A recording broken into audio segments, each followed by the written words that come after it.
TikTok पनि एकदमै अब मजुत पानीको टिमलाई अब पहिलो सेट अब तपाईँहरूले जित्नुभयो अनि दुई सेट चाहिँ दुई सेट लगातार जितेको थियो। फेरि तपाईँहरूले अनि गेमलाई कसरी परिवर्तन गर्नुभयो? टिकटककै तर्फतिर जित देखिरहेका थियौँ हामीले। हजुर एकदमै अब हाम्रो चाहिँ पाकिस्तानी प्लेयरहरूले चाहिँ अब सल्लाह दिनुभयो यस्तो नर्भस नहो आनन्दले खेल गेम आउँछ आनन्दले आउँछ गेम नाच्दै खेल इजी भन्नुभयो।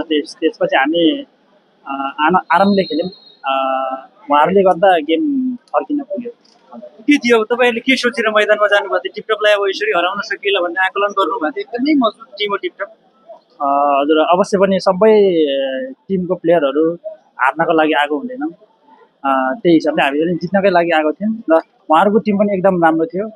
पाकिस्तानी प्लेयरहरू हुनुहुन्थ्यो प्लस हाम्रो नेपालको टप प्लेयरहरू नै हुनुहुन्थ्यो।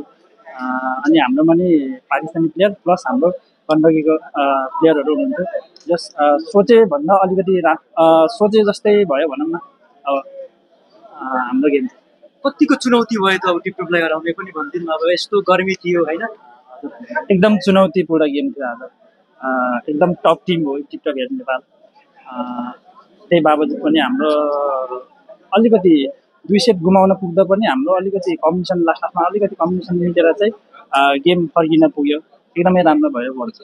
पाकिस्तानका खेलाडीहरूले अब यहाँहरूको विदेशका खेलाडीहरूले यहाँहरूको मनोबल बढाएको जस्तो हामीले देखिरहेका थियौँ। के भनेका थिए उनीहरूले के गरे? हजुर एकदमै उहाँहरू चाहिँ एकदम सल्लाह दिनुहुन्छ।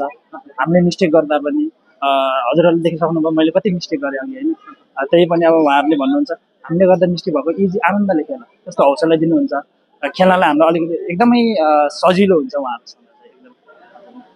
गेम हार्नलाई पनि उहाँहरूले चाहिँ मनोबल चाहिँ राम्रै दिनुहुन्छ। हजुर एकदम प्लस पॉइन्ट दिनुहुन्छ उहाँहरूले। मैले भने नि त अब उहाँहरूसँग एकदमै एक्सपिरियन्स छ गेमको। हामीले चाहिँ उहाँहरूसँग सिक्न पाइरहेको छ। एकदमै खुसी छौँ। ती खेलाडीहरू कस्ता कस्ता हुन् अब थोरै भनिदिनु विदेशी खेलाडीहरू? उहाँहरूको त अब हाम्रो हेरेर त उहाँहरूको त कति माथि गेम छ नि। हाम्रो त धेरै तलको गेम छ। जस्तै अब पाकिस्तान भनेपछि त लगभग अब एकदमै राम्रो टिम छ उहाँहरूको। उहाँहरूसँग खेल्न पाउँदा एकदम भाग्यमानी ठानेको छु।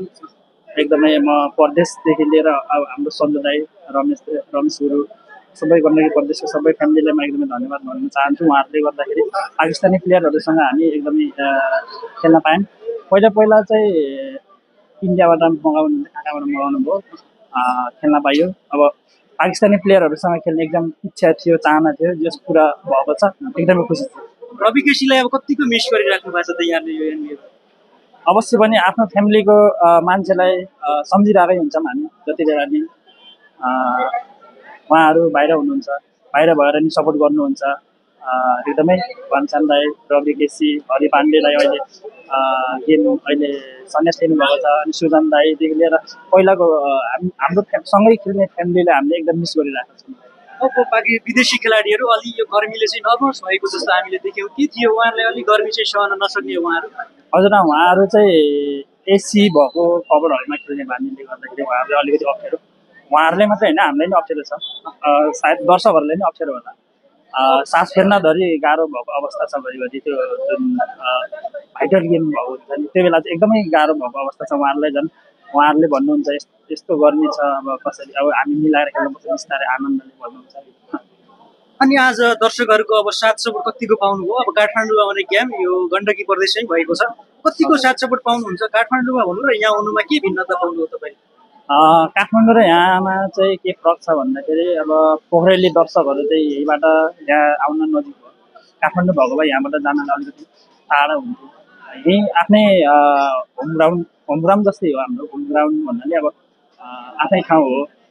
त्यही भएर हाम्रो दर्शकहरूले एकदम माया देखाउनुहुन्छ। एकदम खुसी लाग्छ जस उहाँहरूले गर्दा खेल्ने हौसला अझै ऊर्जा मिलेको छ हामीलाई। के छ अब तपाईँहरूको अब यो उपाधि जित्ने सम्भावना के छ? हामी अन्तिमतिर आइसकेका छौँ। अब ठ्याक्कै भनिदिनु न के छ सम्भावना तपाईँहरूको? हेरौँ गेम भन्न सकिन्न। स्कोरको हिसाबले हामी लगभग फाइनलका लागि अब तय गरेको छौँ। हेरौँ अब फाइनल पुगेला सायद। उत्साहित त अब धेरै हुनुहुन्छ होला नि। अब त फाइनल नै प्रवेश गर्नुभएको छ। अब उपाधि जित्ने सम्भावना धेरै छ। दावेदार चाहिँ बन्नुहुने हामीले धेरै देखेका छौँ। हजुर एकदमै अब एकदमै यो टुर्नामेन्टको लागि हामीले धेरै बाहिरबाट आर्थिक भौतिक नैतिक रूपमा सहयोग उठाएर चाहिँ हामीले यस्तो मजबुत टिम बनाएको छौँ। मैले सहयोगी सम्पूर्णलाई यहीँबाट धन्यवाद भन्न चाहन्छु। सधैँ सपोर्ट गर्नुहुन्छ, माया गर्नुहुन्छ। उहाँहरूले गर्दाखेरि हामीले पाकिस्तानी प्लेयर ल्याएर हामीले चाहिँ अलिकति हाई गेमहरू सिक्न पाएको छौँ, उहाँहरूसँग खेल्न पाएको छौँ। एकदमै खुसी। अब के भन्नुहुन्छ, अन्तिममा पनि आइसकेका छौँ, दर्शकहरूले के भन्नुहुन्छ? सम्पूर्ण दर्शकहरूलाई चाहिँ अब धेरै धेरै माया छ। हजुरहरूले गर्दाखेरि हाम्रो टिमले अझै ऊर्जा हौसला मिलेको छ। हरेक कुना कब्जाबाट साथ सपोर्ट गर्नुहुन्छ, लाइभदेखि लिएर अब यही ग्राउन्डमा आएर हुन्छ, फोन म्यासेज गरेर हुन्छ, एकदम हौसला दिनुहुन्छ, एकदम खुसी लाग्छ। त्यो उहाँहरूको मायालाई हामी एकदमै धन्यवाद भन्न चाहन्छौँ। यो हिमाल भाइको स्पाइक छ नि, धेरैजनाले मन पराउनु हुन्छ होइन।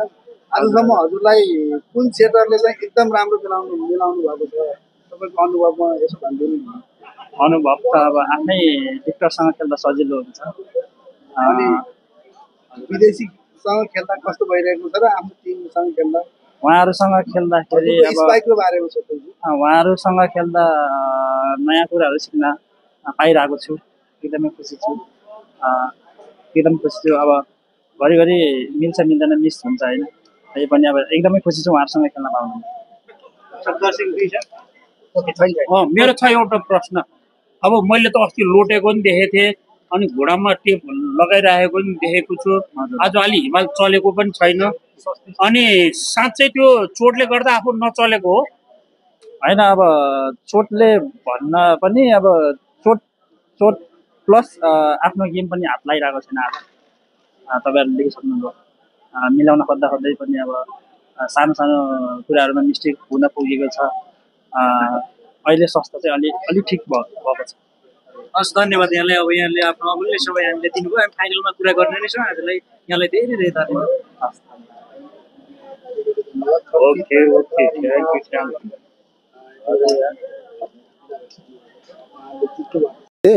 सन्जुको पालो है। अब है छोटो मिठो है, एकदम राम्रो। कसो लिनु हिमालको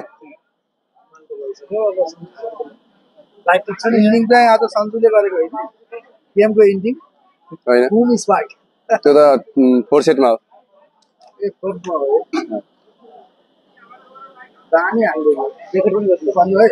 रेडी हो सर, रेकर्ड गरिदिनु। दर्शक नमस्कार, यति बेला हामी माझ हुनुहुन्छ सन्जु विक्रम शाह गण्डकीका खेलाडी। आज टिपटप खेल नेपाल यति बलियो मानिएको टिमलाई उहाँहरूले सहजै हराउन सफल हुनुभएको छ। सर, स्वागत छ यहाँलाई। हस्, हजुर सबैलाई धन्यवाद। कस्तो रह्यो आजको गेमको कुरा गरेर? तपाईँहरूले अब सोचे अनुरूप भयो या त्योभन्दा राम्रो हो, खराब हो, के भयो? सोचे अनुरूप भन्दा अब गेम जितेपछि अब अस्ति नै राम्रै भयो। अलिक सोचे जस्तो भएन। जस अब फर्स्ट सेट इजी खाइयो, पछि 2 सेट बिग्रियो, पछि फेरि त्यसलाई त्यो गल्तीहरू सुधार्दै आएर जितियो, गेम जित्न सफल भयो। अब टिपटपले लगातार अब 2 सेट जित्दा तपाईँहरूलाई अब प्रेसर कतिको भयो, कतै? प्रेसर त भइहाल्छ नि, अब धेरै प्रेसर थियो नि। अब हाम्रो 1 सेट उनीहरूको 2 सेट भएपछि प्रेसर त भइहाल्छ। त्यसलाई पनि अब केही माइन्डमा नलिकन एकदम भएर अझै हामीसँग 2 सेट छ भनेर सब खेलाडीहरूलाई कन्भिन्स गराएर खेलेर अब जित्न सफल भयो। अब त्यसमा विदेशी खेलाडीहरूको कतिको भूमिका छ? उनीहरूले कतिको प्रदर्शन गरे जस्तो लाग्छ तपाईँले? उनीहरूले राम्रो प्रदर्शन गर्नुभयो। अब कहिलेकाहीँ अब गेम हो, जति नै राम्रो भयो भने कहिलेकाहीँ बल लाग्दैन। अब एकछिन बिचमा अलिकति हाम्रो 7 नम्बर नि हल्का उहाँको नि बल लागेन, रिसिभ पनि अलिकति कमजोर भयो। त्यसपछि राम्रो खेल्दै जानुभयो, सुधार्दै जानुभयो र अनि राम्रै भयो भन्नु पर्यो। अब हिजो अस्तिको भन्दा आज तपाईँको अलिक त्यति प्रदर्शन भएन, के थियो? गर्मीले थियो या के थियो, के नमिलेको थियो तपाईँको? खै हजुरलाई कस्तो लाग्यो? तर हिजो अस्तिको भन्दा त प्रदर्शन त ठिकै भयो, राम्रो भयो जस्तो लागिरहेको थियो मलाई चाहिँ होइन। दर्शकलाई राम्रै लाग्यो। अब त हजुरलाई कसरी नराम्रो लाग्यो त्यो चाहिँ मलाई थाहा भएन। गर्मीले के हुँदो रहेछ? खेल्न सहज छ या छैन, के थियो गर्मीले? विदेशी खेलाडीहरू त खासै अब नर्भस नै थिए गर्मीले। हजुर, गर्मीले धेरै गाह्रो छ नि। अलिकति अक्सिजनको कमी भएपछि अलिकति गाह्रो भइहाल्छ। पसिनाहरू धेरै आउने, बलहरू स्लिप खाने जस्तो भइरहेको छ। के छ अब तपाईँहरूको उपाधि जित्ने सम्भावना के छ? ठ्याक्कै भनिदिनु न दर्शकहरूले, कतिको छ? उपाधि त अब अहिले जित्छु भनेर भन्दा भएन, अब गेम छ अझै होइन। उहाँहरू पनि राम्रो हुनुहुन्छ, उहाँ नै आउनुहुन्छ होला सायद जस्तो लाग्छ मलाई। अब हेरौँ गेम, अब राम्रो आफूहरूले राम्रो प्रदर्शन गर्नु, हामीले राम्रो प्रदर्शन गर्न सक्यो भने जितिहाल्छ अवश्य। अब सन्जु विक्रमको पूर्व क्लबको टिमसँग मैदानमा उत्रिँदा कस्तो हुँदो रहेछ? अब विपक्षमा उत्रिँदा त्यस्तो मलाई खासै केही फिल भएन। अब गेममा उत्रिसकेपछि त कोर्टमा अब भाउ दाजुभाइ जो उत्रिए नि खेल्नै पर्यो, त्यस्तो खासै केही भएन। त्यति नै। अनि के छ अब यहाँहरूको यसपछिको रणनीति के हुनेछ? अब फाइनलमा को टिम अब पुग्यो भने तपाईँले सबैभन्दा चुनौती कुन टिमसँग फेरि होला जस्तो लाग्छ तपाईँलाई? चुनौती त टिपटप नै आउँछ होला। टिपटप रे हजुर। के हुन्छ त अब यसपछिको रणनीति? अब फाइनल रणनीति त अब यहाँ भन्न मिलेन। अब हाम्रो मिटिङ होला बेलुका, अब त्यहाँ होला त्यसपछि कुरा गरौँ। अब यहाँ अहिले भन्न त मिलेन है। अब बेलुका अब सबै मिटिङ बसिएला। 100% दिने छ हैन? हजुर। हामीले अब प्रदर्शन आफूले सक्दो कोसिस आफ्नो प्रदर्शनलाई जिताउने कोसिस गरिन्छ। सक्दो अब कहिलेकाहीँ गेम हो, अब अप डाउन भइहाल्छ। गण्डकी पछि परेको अवस्था जब चौथो सेटमा 7 बराबर भयो, त्यसपछि दर्शकहरूको एकदम धेरै समर्थन आयो। त्यो बेलाको माहौलले चाहिँ कस्तो असर पार्यो? हजुर, माहौलले दर्शकहरूको माया सपोर्टले हुटिङले नै हामीलाई अलिकति ऊर्जा मिल्ने गर्छ। जस खेल्नलाई अलिकति सहज हुन्छ। जस अलिकति ऊर्जा मिलेपछि अलिकति हिम्मत आउँछ। काठमाडौँमा हुने गेम अब पोखरामा भएको छ। अब त्यहाँको दर्शकको कुरा गर्दा र यहाँको दर्शकको कुरा गर्दा अब धेरै माया कहाँ पाइदो रहेछ? अब माया त काठमाडौँमै खेले पनि नेपालभरि खेले पनि गण्डकी प्रदेशलाई जहाँ पनि माया मिल्छ।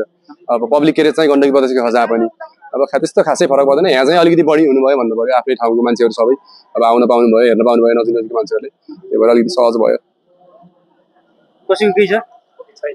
ल के भन्नु अब अन्तिममा? अब दर्शकहरूले के भन्नुहुन्छ? हामी फाइनलमा अब यहाँसँग कुरा गर्ने नै छौँ। के भन्नुहुन्छ दर्शकहरू? दर्शकहरूलाई एकदम धेरै धेरै धन्यवाद दिन चाहन्छु। अब उहाँहरूको साथ सपोर्ट सधैँभरि यस्तै नै रहिरहोस्। सधैँभरि खेलाडीलाई हामी भए पनि नभए पनि पछि आउने खेलाडीले सधैँभरि यस्तै माया गरिदिइराख्नु होला। अब फेरि अब फाइनल आउँदैछ पर्सि। अब भोलि नै गेम छ, हेरौँ के हुन्छ। पर्सि फाइनल पुग्यो भने सबैजना आएर अब जति पनि दर्शकहरू हुन्छ नजिक आएर यहाँ आउन सक्ने जति आएर कहीँ सपोर्ट गरिदिनु होला, नत्र लाइभ हेरेर पनि साथ सपोर्ट गरिदिनु होला। हस्, धन्यवाद। हस्, धन्यवाद। अब जय गण्डकी भन्नु पर्यो आफू। जय गण्डकी, जय गण्डकी, जय भलिबल। जय गण्डकी, जय भलिबल। मेरो इच्छा सानो यो कसो तपाईँको?